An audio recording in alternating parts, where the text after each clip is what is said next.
Assalamualaikum warahmatullahi wabarakatuh. Hari ini saya akan memaparkan tugas kedua dari mata kuliah mitigasi bencana. Saya akan mulai. Pertama, ini ada uraian tugas. Pertama, kapan terjadinya bencana di Indonesia. Berikut saya pilih 4 dari tipe bencana: tsunami, gempa bumi, banjir, dan kebakaran hutan. Kedua, lengkapi dengan dokumentasi ya. Yang pertama, tsunami. Tsunami dapat terjadi kapan saja, baik siang maupun malam, tanpa peringatan karena umumnya dipicu oleh peristiwa alam tiba-tiba seperti gempa bumi, letusan gunung berapi, atau longsor bawah tanah. Waktu terjadinya tsunami tidak dapat diprediksi secara pasti, tetapi selalu terjadi beberapa menit hingga beberapa jam setelah peristiwa. Pemicunya terutama jika dipicu oleh gempa bumi di lautan. Kemudian ini adalah contoh tsunami dan waktu kejadiannya. Yang pertama, tsunami Aceh. Tsunami yang terjadi di Aceh 26 Desember 2004. Terjadi sekitar 15-30 menit setelah gempa berkekuatan 9,1 sampai 9,3 skala Richter. Gelombang mencapai pesisir Thailand, Sri Lanka, dan India dalam waktu 2-3 jam. Yang kedua, tsunami yang terjadi di Palu pada tanggal 28 September 2018. Gempa berkekuatan 7,5 skala Richter terjadi pada pukul 18.02 waktu Indonesia Tengah, dan tsunami menghantam Palu sekitar 10 menit kemudian. Yang ketiga, tsunami yang terjadi di Selat Sunda pada tanggal 22 Desember 2018. Longsoran material Gunung Anak Krakatau memicu tsunami beberapa menit setelah letusan, dan gelombangnya mencapai wilayah Banten dan Lampung dengan cepat. Kemudian penyebab terjadinya tsunami. Pertama, gempa bumi bawah laut. Gempa bumi bawah laut penyebab paling umum yang terjadi untuk tsunami. Terjadi ketika pergerakan lempeng tektonik memicu patahan di dasar laut, menyebabkan pergeseran vertikal air. Contohnya tsunami Aceh 2004. Yang kedua, letusan gunung berapi. Letusan gunung berapi aktivitas vulkanik bisa menciptakan ledakan atau longsoran material yang memicu tsunami. Contohnya tsunami Selat Sunda 2018. Kemudian yang ketiga, longsoran bawah laut atau pantai. Longsor di dasar laut yang disebabkan gempa atau jatuhnya material ke laut dalam jumlah besar dapat memicu tsunami. Yang keempat, tumbukan meteor atau asteroid. Jika meteor besar jatuh ke laut, energi yang dilepaskan bisa memicu gelombang tsunami besar. Kemudian ini ada alternatif penanganan tsunami. Sistem pertama, sistem peringatan dini tsunami. Buoy and sensor dasar laut memantau aktivitas seismik dan perubahan muka air laut. Pusat komunikasi cepat, informasi dari sensor harus segera disebarkan kepada masyarakat melalui sirene, SMS, dan media massa. Yang kedua, pendidikan dan pelatihan masyarakat. 1.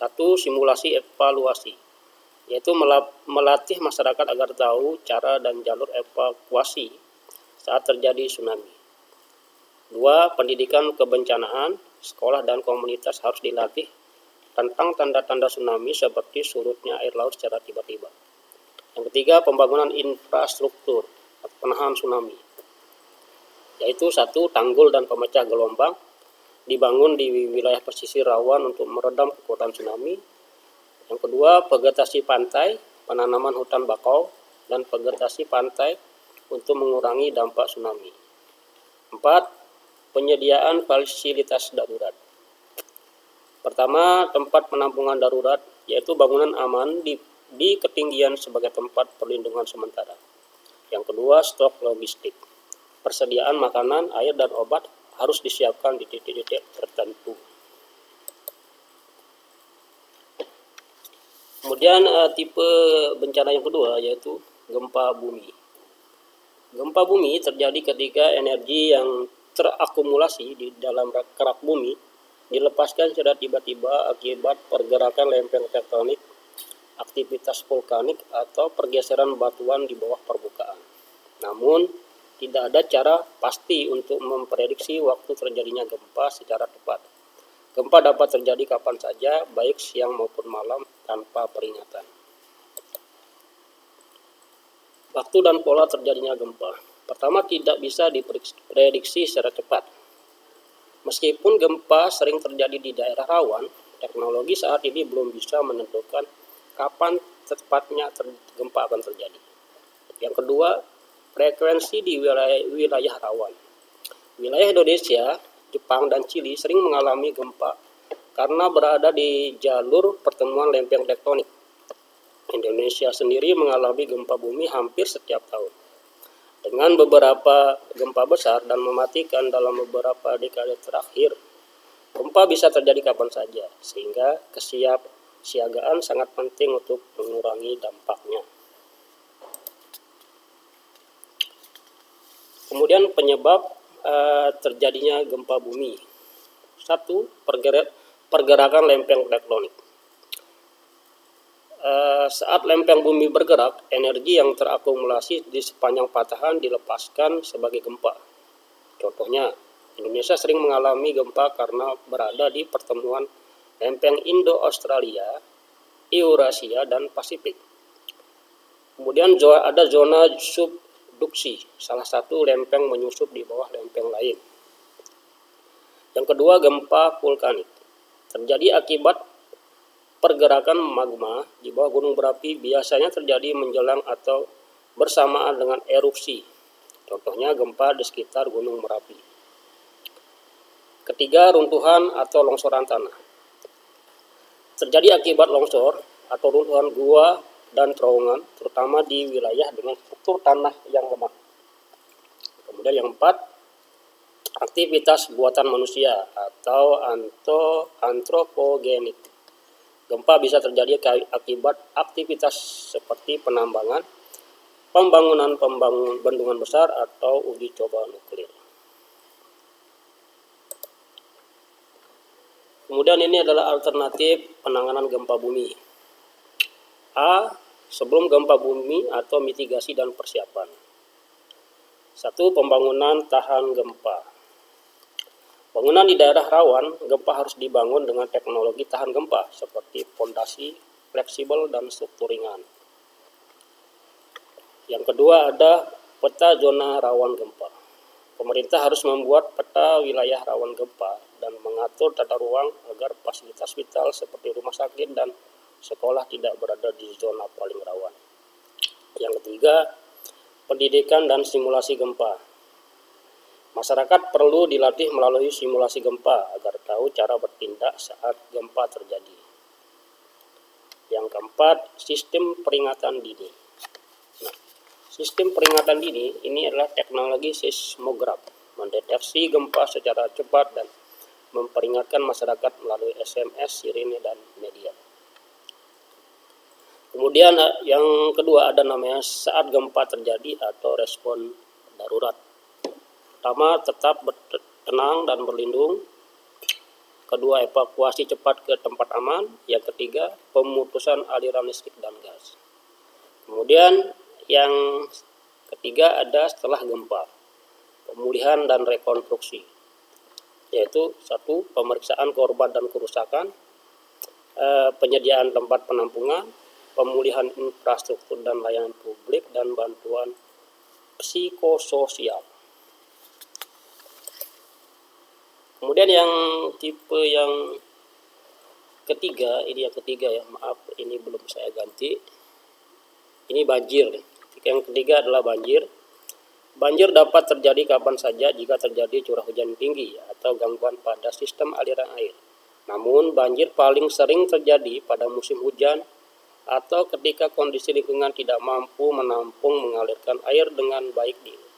Di Indonesia, banjir biasa terjadi antara bulan Oktober hingga April, yaitu saat musim hujan.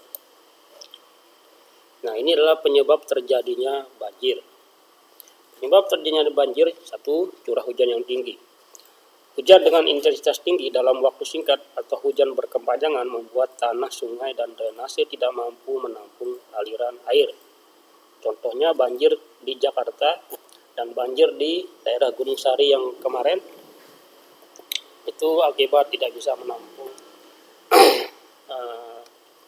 air hujan. Yang kedua, drainase buruk dan penyumbatan saluran air, yaitu sampah dan sedimen yang menumpuk di selokan dan sungai menghambat aliran air, menyebabkan air meluap. Contohnya banjir kota yang disebabkan oleh saluran air tersumbat oleh sampah. Yang ketiga, penggundulan hutan dan alih fungsi lahan. Penebangan pohon dan perubahan lahan menjadi pemukiman mengurangi daya serap tanah. Air hujan lebih cepat mengalir ke permukaan menyebabkan banjir. Contohnya banjir bandang yang terjadi di daerah hulu yang hutannya telah gundul. Yang keempat, ada banjir rob atau pasang laut. Banjir ini terjadi di wilayah pesisir akibat naiknya permukaan laut dan pasang air laut, terutama pada saat bulan purnama atau perubahan iklim. Contohnya banjir rob di Semarang dan Jakarta Utara. Kelima, rusaknya infrastruktur pengendalian air. Jebolnya bendungan, tanggul, atau pintu air dapat menyebabkan meluap secara tiba-tiba. Contohnya jebolnya tanggul Situ Gintung di Tangerang. 6. Fenomena iklim ekstrim. Meningkatkan curah hujan di wilayah tropis seperti Indonesia memperbesar resiko banjir. Nah, inilah alternatif penanganan banjir. Pertama, sebelum banjir atau mitigasi pencegahan. 1. Pengelolaan tata ruang dan lahan.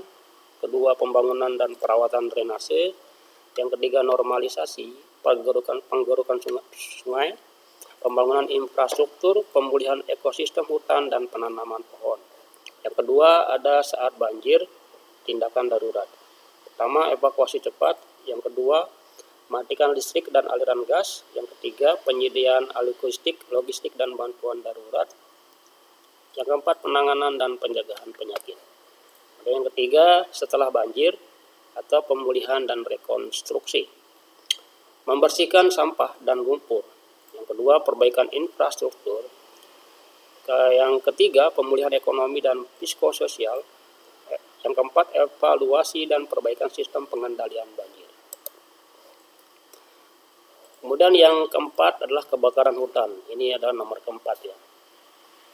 Kebakaran hutan dan lahan di Indonesia paling sering terjadi pada musim kemarau, terutama antara Juli hingga Oktober, ketika curah hujan terendah dan udara menjadi kering.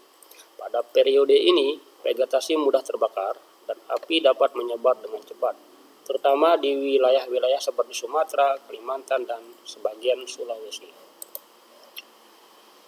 Penyebab terjadinya kebakaran hutan: 1. Pembukaan lahan dengan pembakaran.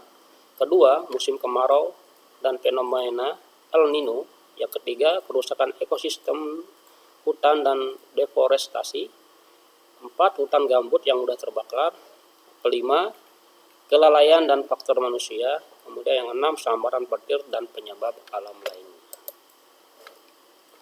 Kemudian alternatif penanganan kebakaran hutan: A. Sebelum kebakaran atau pencegahan dan mitigasi.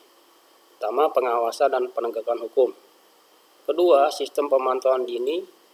Yang ketiga, pengelolaan lahan tanpa bakar atau PLTB. Keempat, restorasi hutan dan gambut. B. Saat kebakaran terjadi atau respon cepat. Pertama, pemadaman api. Yang kedua, evakuasi warga. Yang ketiga, koordinasi dengan lembaga nasional dan internasional. C. Setelah kebakaran hutan atau pemulihan dan rekonstruksi, penanaman kembali reboisasi, yang kedua evaluasi dan perbaikan kebijakan, dan yang ketiga dukungan sosial dan kesehatan. Baik, ini selanjutnya ini adalah dokumentasi dari bencana yang terjadi. Pertama tsunami, di sini ada kita lihat dokumentasi kerusakan akibat tsunami. Ini akibat tsunami. Kemudian ada korban bencana tsunami dan pembangunan infrastruktur. Dan ini adalah dokumentasi gempa bumi. Terlihat di sini ada akibat gempa bumi, kemudian korban bencana, kemudian ada pembangunan setelah gempa. Kemudian banjir. Nah, inilah korban banjir. Kemudian ada evakuasi korban banjir. Kemudian selanjutnya ada pembangunan jembatan atau infrastruktur. Kemudian kebakaran hutan, di sini adalah ini gambar hutan yang terbakar. Kemudian ada evakuasi korban. Inilah evakuasi korban. Kemudian ada penanaman kembali pohon yaitu atau reboisasi. Sekian dan terima kasih. Baik Ibu, mungkin itu pemaparan yang saya lakukan hari ini.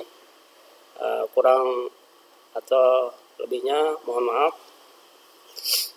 Sekian, terima kasih. Assalamualaikum warahmatullahi wabarakatuh.